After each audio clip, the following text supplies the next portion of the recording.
X ওয়াইফের সাথে hero আলমের কোনো সম্পর্ক আছে কিনা এবং হিরো আলমের সাথে আপনার কোনো দ্বন্দ্ব আছে কিনা এটা ক্লিয়ার করেন। না, হিরো আলম ভাইয়ের সাথে আমার কোনো দ্বন্দ্ব নাই। সে তাকে অবশ্যই রেসপেক্ট করি। সে অনেক অনেক বড়, ঠিক আছে, তাকে আমি অবশ্যই রেসপেক্ট করি। কিন্তু সে আমার সাথে যেভাবে ফোনে কথা বলছে, যেভাবে থ্রেট দিচ্ছে, সে হচ্ছে একটা সন্ত্রাস, ঠিক আছে। সে আবার কিছুদিন আগে বলছে এমপি ইলেকশন, সে যদি এমপি হইতে পারে, হিরো আলম ভাই, সে যদি এমপি হইতে পারে, বাংলাদেশের প্রত্যেকটা মেয়ে তার বাসায় থাকবে, বাংলাদেশের প্রত্যেকটা মেয়ে তার বাসায় থাকবে। এবং সে মনে করেন এই জায়গায় একটা রাখবে, এই জায়গায় একটা রাখবে, প্রত্যেকটা মেয়ে। আমার ওয়াইফ আমার থেকে 3 বছরের বড়, ঠিক আছে।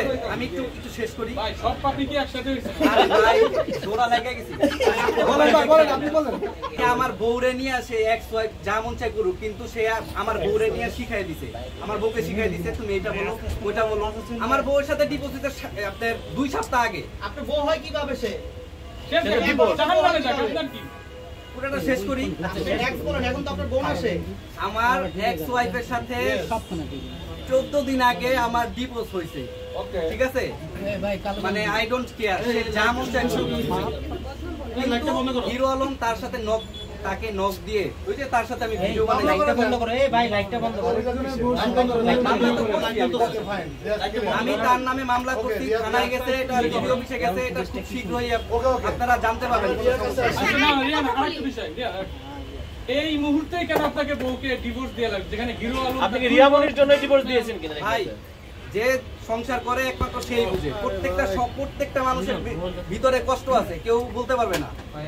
কারোটা প্রকাশ হয়, কারোটা প্রকাশ হয় না। আমরা যেহেতু মিডিয়া পারসন, আমাদেরটা না চাইলে উঠে যায়। আমার কথা বুঝছেন? আমার বউ, আপনি কি পরকিয়া করলে আপনি সংসার করবেন? অবশ্যই করবেন না। আমার বউরে আমি অনেকবার মাফ করছি, আমার বউরে আমি অনেকবার মাফ করছি, আল্লাহর কসম করে কইতাছি। এই জায়গায় আমি কোনো কিরা কসম কাটতে চাইতেছি না। তারপরও সবাই তো আমার চিনেন না, ঠিক আছে। আমার কন্টেন্টও এটা না, আমি এইভাবে ডিফারেন্ট ভাবে আমি উপস্থাপন করতেও চাই না।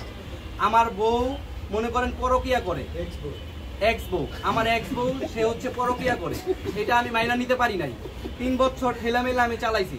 লাস্টে যেই সিম কার্ড আমি দেখছি, নিজের হাতে নাতে আমি ধরছি, তার সে যে আরেকটা ছেলের সাথে যে মনে করেন ভিডিও মিলামিশা আছে, সেটাও আমার কাছে আছে। আমার কথা বুঝছেন? তো আমি তার খারাপ চাই না, আমি শুধু চাই সে যেন আমার কিছু না লাগে। আলম ভাই কি করছে, হিরো আলম ভাই দেখেন, আমি তার সাথে আপনার ওপেন স্পটে ভিডিও করছি, রাইট? আপনারা সবাই দেখছেন। কখনো তার সাথে হচ্ছে আমার ডুয়েট কোনো ঘরে দেখছেন, কোনো হোটেলে দেখছেন, কোনো জায়গায় দেখছেন? নাই, দেখবেন না। আমি ওরকম ওই চরিত্র ছেলে না। সামনে কি পামু?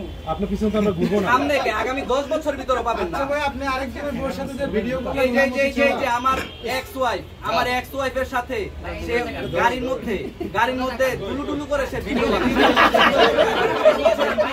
চলে আপনার কি চলে? না আর কিছু না। আপনি প্রেম করেন, আমি চাই আপনি প্রেম করেন, আমার কোনো সমস্যা নেই। কিন্তু এই মোবাইলগুলো সামনে, মোবাইল সামনে না। ভাই আপনি তো রিয়ামনির সাথে ভিডিও বানাইছেন ভাই, অনুমতি ছাড়া ভিডিও করছেন। আর আপনি তো রিয়ামনির সাথে সুন্দর করে ভিডিও বানাইছেন। আমার কাছে প্রমাণ আছে, সে নিজে বলছে আমি যে তার সাথে মিটিং করছি। উনি অসুস্থ হয়ে যাবে। আচ্ছা